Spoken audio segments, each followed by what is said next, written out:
با اعتراف به این که عمل از خودمون به سر ما آمده و میاد، تا خودمون را اصلاح نکنیم و با خدا ارتباط نداشته باشیم، با نماینده های خدا ارتباط نداشته باشیم، کارمان درست نمیشه. تا رابطه ما با ولی امر امام زمان صلوات الله علیه، آیا کار ما درست میشه بدون اصلاح نفس؟ میشود. تا خودمون اصلاح نکنیم کار درست بشه. تا در عالم راشی و مرتشی و رائش هست کار تمام میشه.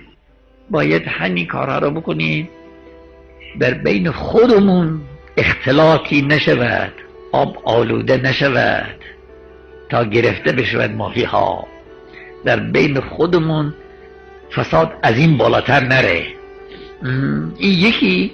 دوم، در خلوتمون با خدا، تضرعاتمون، توبمون، نمازهامون، عباداتمون، مخصوصا دعای شریف عظم البلاء و برح الخفا، اینا رو بخونیم، از خدا بخواهیم برساند صاحب کار را، با او باشیم.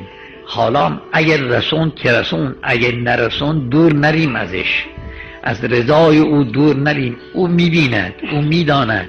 حرفایی که ما به هم دیگه میزنیم او جلوتر، عین الله الناظره و اذنه الواعیه، او جلوتر از ماها میشنود حرف هم دیگر را.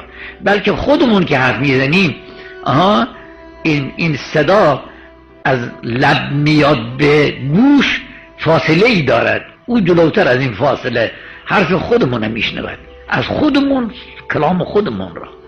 اون وقت ما میتونیم کاری بکنیم که اون نفهمه، میتونیم کاری بکنیم که اون ندانه. بالاخره نمیتوانیم از خدا مخفی بکنیم اعمال خودمون را. قادر است، ناظر است، علیم است، حکیم است. نمیتونیم. تا با اون نسازیم کارمون درست نمیشه.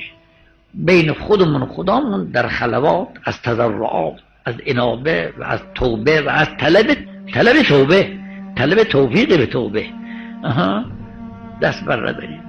از خدا میخوانیم به توسط انبیا و اوصیاءش و وصی حاضرش که در پیش عارفین حاضر است، که ما را منحرف نکند از خدایی بودن و از خداییان و از وسائط امداد خدا. ما را منحرف نکند، بصیر و بینا بکند.